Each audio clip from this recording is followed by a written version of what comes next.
want to make something very, very clear. The purpose of my channel is not to promote or incite, excitement about AMC as a whole or the squeeze. It's not the purpose of my channel. There's 100 other channels you can go watch for that. The purpose of my channel is to help answer the questions about this scenario that people have had and have been asking the bigger people that were just ignoring them, including myself. I went into a lot of these live streams and asked these guys questions, and they'd skip over my shit. I'd watch them literally skip over my sincere, wonderful question and read the next one below it. Or the guys like Coors, if you're not paying them to ask a question, they don't even pay attention. My goal is to have you all thinking critically about your money. That's it. That is my overall goal. I want you to use concise, critical thinking before you push buy on anything, because that is your money. It's your money.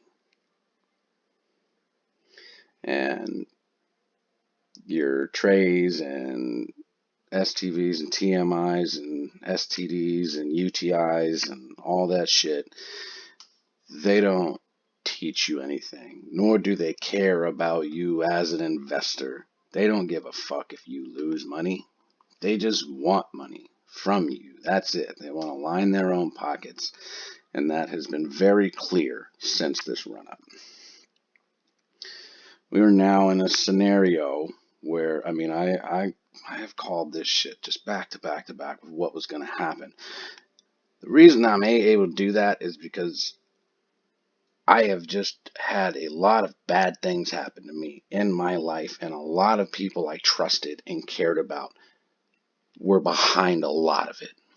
They were behind a lot of the bad things, and I was supposed to be able to trust them, and they were supposed to be family or like family.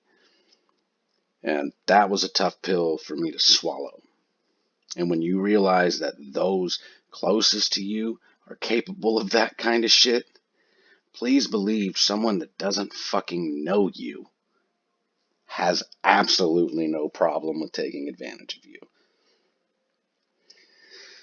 Trey coming on here now trying to be the Trey of May and saying $19 has me slightly worried for your guys' scenario. Mainly because a lot of the reason why I liked Trey to begin with was because he seemed genuine, and he was never all about, super chat me, send me money. He was never really about that shit. He was very transparent with his purchases in this. I always had questions as to how he got the money he got. Saying that he lived in a car not too long ago, worked at Buffalo Wild Wings not too long ago. Now he's in the military and the Army, and the Army does not give that good of signing bonuses, to where he was able to accumulate $80,000 worth of AMC. It was just, that's the one thing where I liked what he did, but I always wanted to know where the fuck that came from. Now, I don't know how long ago he was living in his car. I don't know how long ago he was working at Buffalo Wild Wings. It's very, very possible that his late father or stepfather, whoever it was, left him some money. I don't know. That's very possible. And you can either get it at 18. You can get it at whatever specified age it says in there. It's typically 18 or 21 or 25, usually. Or they'll divvy it out to you over several years when you get an inheritance. So it could be from that. I don't know. But it was one thing that I was always like, where did this kid nab 80 grand from? Like, living in the street and waiting tables, and now he's got 80 grand to put in this stock. For all I know, he put a couple grand in, put these stimulus checks in when it was down at $5. Maybe he had some investment in GME and caught it. I don't know. I don't know where it came from, but that was one thing that was always weird to me, where he came up with that amount of money, saying he came from this and this is where he was at not too long ago, and then he's in the Army. And the Army just doesn't pay that well. They don't. Um, so I don't know. Just very fishy. And it was something else that lined up with my Adam Aaron conspiracy, and Adam Aaron's behind every bit of this. The entire fucking thing has his hand in every bit of what is going on. And he feels snake bitten that you didn't give him more shares to capitalize, to clean up more of his debt to save the company while this stock price is rising. So he could potentially be doing whatever he can to draw this out as long as he can. But Trey coming on here and saying 19, just that literally takes away the 30 to 32 level. It takes it away completely, because that was a level of strength, a level that was, like I said, it's the no zone, the no zone, and anything below it, as history should repeat itself, would just be ridiculous buying pressure. If this thing were to go to like 27, 26, 25, you should just see an increase in buying pressure. Right now, all of the buying pressure in AMC comes from the YouTube community. All the ridiculous, I spend every penny on it, I take loans out to get it, taking a second mortgage out on my house to buy more. That's all the YouTube community. The 3 million plus retail investors like myself, I ain't been buying shares like that, and I won't and will not, because this is a stock that's losing money. And that's the bottom fucking line. I think the last time I bought some stocks was when I opened my Fidelity account. I bought some stocks initially then just to have stock in Fidelity already, and I was checking out some other things too. I wanted to see if I could verify my stock. I wanted to see how my transfer from Robinhood would go. It was just a lot of shit I was doing just to see how some things went. But you're not gonna catch me buying this shit. You're just not right now. I would much rather wait until I see an influx in movement, something change that makes me believe this is going to go higher, than to sit here and spend hundreds of dollars or thousands a week putting it into this and watching it lose money. I just recouped almost 3 weeks worth of losses due to AMC just this morning. Well, technically from yesterday and then this morning in AMD. I got all of it back and then some. So there comes a point where you have to separate yourself from the fantasy that these guys project onto this community and step back into reality. And it's very, very important that you understand what you're in. You're in the stock market. You're here to make money. You are not here to be losing money. These guys have promoted this to the point to where I already know they sold a large portion of their shit, if not all of it. For all I know, Adam Aaron paid them all, a cool $1 million plus just to help pump it up to where it was, because this is all his doing. Nobody knows, like literally nobody knows. But he just painted the way for this to get crushed into the 20s. Because the people that are continually buying are his followers. And if now they believe that Trey believes this could go down to under $20, which 19 is just so insignificant. The only significance is it is under $20. That's the only significance. It shouldn't even be possible with all the numbers showing the buying pressure and all the orders should be getting filled, and everyone's continuing to buy. Everyone's buy.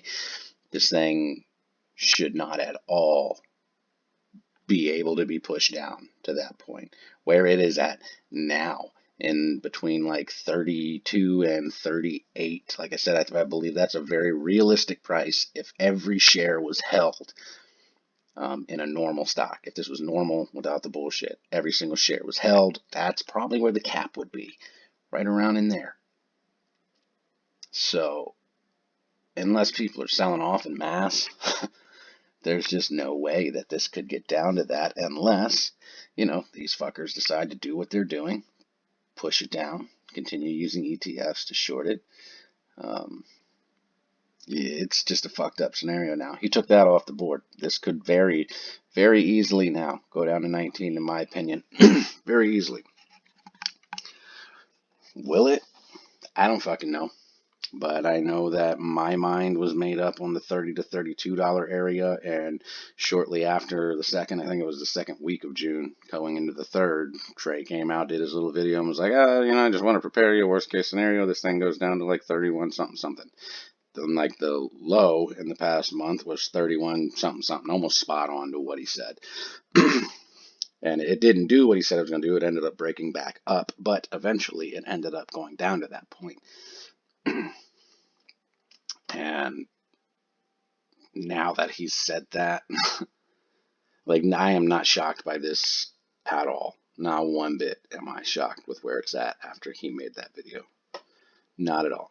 Those guys watch him. I mean, he just shared his fucking email video about them trying to recruit him, which it's from like July 20th. I don't know why he shared that now and not a couple weeks ago when he got it. But whatever. I just think it's silly. Like, if you're actually doing the numbers and you actually understand how much is owned and how many shares are out there, and apparently the entire float is owned by us, and you believe in the naked shorting and whatever, and we're probably holding a bunch of those too, there is no fucking way that this could legitimately be pushed down to there. There just isn't. And to say that just further solidifies that these guys are part of something bigger that is going on with this that we don't fucking know about. Just smoke and mirrors. Smoke and fucking mirrors. I keep going back to that guy. To the guy that came on third on CNBC. And they were talking about the run up and him just saying that, like, somebody needs to teach these people to hedge for the downside. They need to prepare for that because they're gonna get their legs ripped off. And he looked like dead at the camera, like he was begging for the uneducated investors to hear him, like he's seen this before, he knows what's going on, and you guys are about to get fucked if you don't play this correctly. And none of the other guys talked about that. It was a no-no. You weren't allowed to talk about buying AMC, preparing for a dip. You weren't allowed to talk about buying puts, hedging the downside. That was a no-no. You were a fucking shill. You were blah, blah, blah. No, you were a smart investor if you did that. These guys say it all the time, well, stocks, our stocks, they don't just go up. They don't only go up. They got to go down too. Exactly, motherfucker. So why would you be telling people they're shills because they're like, hey, shouldn't we buy some puts here or something? Or why aren't you guys buying some puts to hedge this a little bit or whatever? That's just intelligent investing. That's part of how I recouped 3 weeks worth of losses due to AMC and other shit and fucking around with things. Because I hedged my AMD bets. I got in late, not where I wanted to, so I didn't have a choice but to hedge. Because I knew it was going to be volatile at these heights. There was no way to, I didn't get in low to where I could ride the high, get the fuck out, let it drop a little bit, buy back in, let it go up, then get out, and wait till it dips a little bit again, get up. So those are things you should be doing. 100%. Anyone at this point, if anyone tells you, oh my God, I can't believe you're even talking about buying something else, you should never talk to them again. Ever. You just should never talk to them ever again. They're bad for you. Very bad for you and very bad for your wallet. So yeah, who knows what's going to happen, guys. The only exciting thing that has happened today is I loved Gary Gensler's interview today. I loved it, talking about Bitcoin, what he said in regard to the dark pools, and literally saying all of these retail orders are being sent to these dark pools when they are supposed to go to lit exchanges. Like, that came out of his fucking mouth. That's exactly what I've been saying. That's exactly what I said to Matt Kors back in June, and he fucking said, oh, no, you guys don't know what you're talking about. Listen to Dave Lauer here. Dave Lauer said, yeah, theoretically they could do that. No, you don't know what you're talking about. I'm smarter than you too. Fucking idiot, man. I swear to God. But I'm going to get out of here. I want you guys to be careful. I mean, I'm fairly certain my subscribers aren't stupid. Like, you guys have seen the light. You see what's going on. You know what's going on. I have zero intention of fucking you over in any way. I don't make money off any of this shit. like I said, it has actually cost me money. Cost me quite a bit in AMD because I'm making these motherfucking videos and shit. But that's all right. I am not a greedy person in that regard, so I don't mind it. I would rather save people money and teach them something that is more valuable to me than green pieces of paper or digital numbers on a screen. So uh, be safe. I no longer believe that this is a safe area, the 30s area, with what Trey decided to come out and say. I honestly would not be shocked to see whoever is pushing this down push that shit down. The only thing we can pray for, like I said, is all of these new regulations, everything coming out later this month, which is what I'm really waiting for, to see what happens with dark pools and all these new regulations and reporting and just everything. Everything in that big fat fucking filing, 300 some odd page filing. I'm waiting to see how that affects the whole narrative here. I would expect this month leading up to the last weeks to be ugly. Like, I mean ugly overall, ugly in the majority of the market, because people are going to be scrambling to fix fucked up positions they've created. So there might be some mass sell-offs in certain areas and maybe some shit pumping up. I've seen some crazy stocks going on. Yeah, also there's another missed opportunity for you guys. I feel like shit because I knew Robinhood was going to bounce. I knew it was going to go up. Typically a lot of IPOs, sometimes they have a rough couple days and then it balances out, because I looked into it a lot and I was waiting for an options chain. That's what I was waiting for. And I thought it would be a couple weeks because I wanted to invest in Duolingo when it came out, and I didn't, because I figured they'd have an options chain out in a week, and they don't. It's been a couple weeks, they still don't have a fucking options chain. Robinhood got an options chain in a couple fucking days. Couple days got an options chain. I was not expecting them to have it already, and of course the day it comes out, the fucking stock explodes. Of course it does, and I missed that because that was a money making opportunity right there. And anyone who's anyone, there's no way you could have thought that Robinhood was going to tank. They're in bed with Citadel, one of the richest fucking hedge funds in the world, who controls a bunch of shit. If you literally thought that Robinhood was going to tank, then you do not have an understanding of the market and who controls it. So if you want to invest in it, do your research, dig into it, whatever. Options are absolutely stupid expensive right now. Stupid expensive because of the run-up. I personally have not invested in it now because I missed the opportunity I wanted. I didn't realize that option chain was coming that quick. So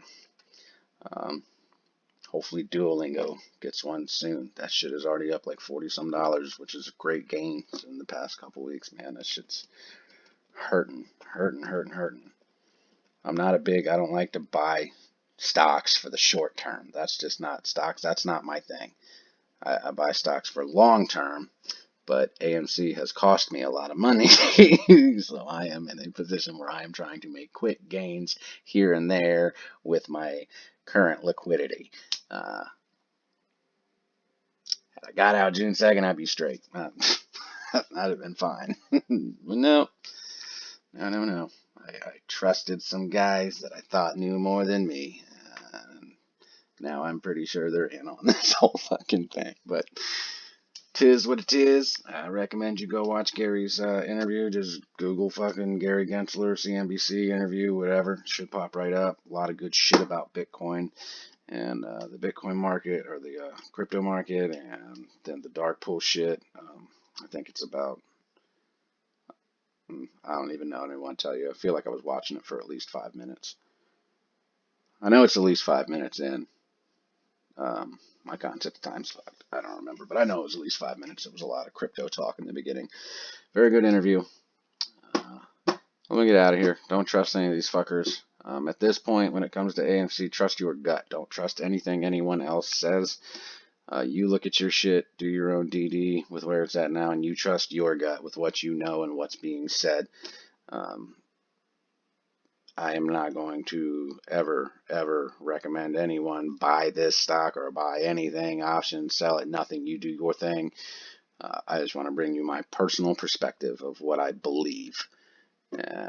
So that way you can make another assessment if need be with your conviction in this stock. Like I said, I haven't sold my shit. What I'm holding, I plan on just holding that for me personally. I'm not buying any more of this shit right now. Not at all. Not until I hear something that makes sense for me to put more money into this. There is a lot more money to be made elsewhere, and I want you guys to start making money elsewhere. This is no longer June, definitely not July anymore, and August isn't looking much prettier. So start looking into other stocks, please, to make money, if that's what you want to do. And by all means, if you want to spend your entire paycheck on more AMC, for fucking, so be it. Go for it, man. I'm not going to stop you. I'm not going to tell you not to. Your money. Do what you do. Just be smart with it. That's all. Be smart with your money. All right, y'all.